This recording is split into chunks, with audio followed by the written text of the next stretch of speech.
Anemia in pregnancy is when the hemoglobin concentration is less than 11 grams per deciliter. That's according to World Health Organization, and is described as severe if the hemoglobin is less than 7 grams per deciliter. Anemia has adverse effects on the health of the woman and the outcome of the pregnancy, and is associated with an increased rate of miscarriage, preterm delivery, fetal growth restriction, fetal death, and increased perinatal loss. It is also associated with anti and postpartum hemorrhage and an increased maternal mortality rate. Ideally, no woman should go into labor with anemia. Appropriate measures, including blood transfusion, may be required to correct anemia, especially if a woman is close to her expected delivery date. The causes are physiological due to blood volume expansion in pregnancy, poor dietary intake of iron, folate, and vitamin B12, hemolytic disorders, for example, sickle cell disease, DSPD deficiency as defect, and also malaria infestations with hookworm, as ascaris, cystosomes. Also, chronic infections like TB, TI, HIV, bleeding complications in pregnancy, for example, APH. So the main symptoms are dizziness, swelling of the feet, general weakness, easy fatigability. The signs that are usually listed are mucosal pallor, jaundice, which may or may not be present, hepatosplenomegaly, and this may or may not be present, and heart failure in severe cases. Investigations are FBC, peripheral blood film comment, blood film for malaria parasites, sickling, and HB electrophoresis, DSPD, activity, serum iron, total iron binding capacity, ferritin also, and also stool analysis for hookworm over, urinalysis for cystosoma over, and urobilinogen. So the main treatment objectives are to relieve symptoms, to correct hemoglobin level before patient reaches term or goes into labor, to identify and treat underlying cause, to recognize and manage the associated complications in the mother, for example, cardiac failure in baby, for example, intrauterine growth restriction.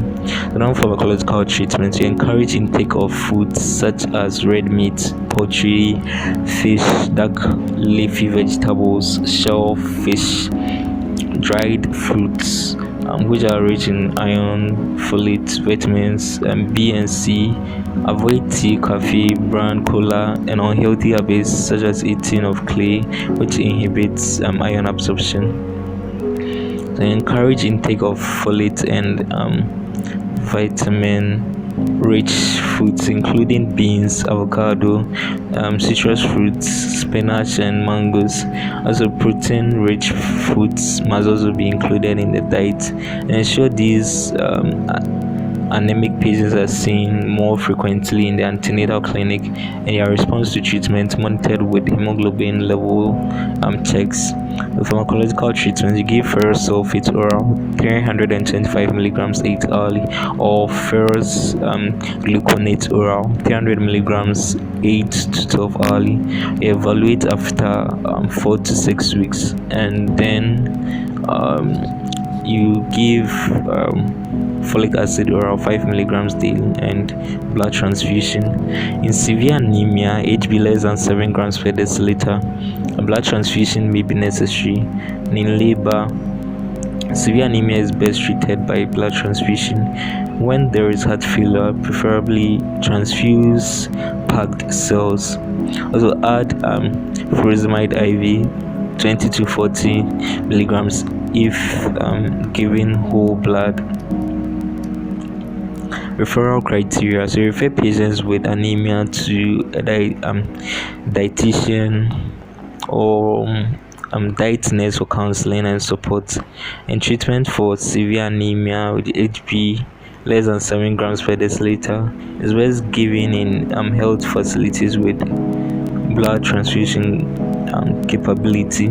So all women who do not respond satisfactorily to oral treatment should be referred for further evaluation. For those with associated conditions like HIV and hemoglobinopathies, it should be managed in the hospital. HIV patients and HIV patients on antiretroviral medication may need modification of their drug combinations to exclude those that aggravate anemia, for example, zidovudine. Okay, so let's quickly look at the flowchart. You screen all pregnant women for anemia. You check hemoglobin level at booking and at all visits if possible. So if hemoglobin is less than 11 grams per deciliter, it's got to anemia in pregnancy. So do comprehensive assessment for underlying cause. So hemoglobin level 7 grams per deciliter or less, that's severe anemia, or women is symptomatic for anemia at any gestational age. And hemoglobin level 7 grams per deciliter or less, that's severe anemia. And when the woman is symptomatic for anemia at any gestational age, so that confirms anemia. So, and when after doing a comprehensive assessment for underlying cause, the hemoglobin is more than 7 grams per deciliter and but less than 11 grams per deciliter, so 7 to 11 grams per deciliter, so that's moderate anemia. And if gestational age is more than 28 weeks, you refer for delivery in hospital, as normally the HB goes to 7 grams per deciliter or less.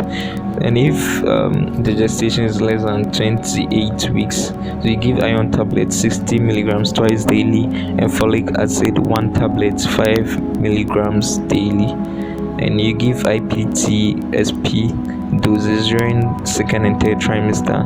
You cancel on nutrition, deworm once after first trimester. You monitor closely and check HB at all visits until normal. You monitor fetal growth closely, and you identify and treat other causes of anemia.